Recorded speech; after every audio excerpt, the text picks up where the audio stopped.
This is going to be massive. Can we get another drum roll? Introducing Canva Sheets. Ito ang masayang inanunsyo ng graphic design platform na Canva na ilalabas na sa darating na mga buwan ang kanilang bagong features sa kanilang visual suite, ang Canva Create Uncharted o Canva Sheets. Ayon sa Canva, it's a wish granted para sa mga users nito na hinihiling ang naturang feature bilang isa sa kanilang last key piece ng kanilang visual suite. Asahan daw sa feature na ito ang easy to use at visually beautiful na pagkakalatag ng mga data. Patunay dito ang ilang features ng Canva Sheets na ginamitan ng Artificial Intelligence o AI.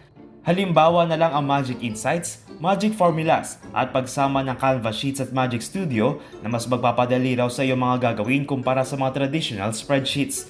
Maaaring magamit ang Canva Sheets sa browser, mobile at application na asahang ilalabas sa mga susunod na buwan. Para sa DZRH TV, ito si Dustin Bayog. Una sa Pilipinas, una sa Pilipino.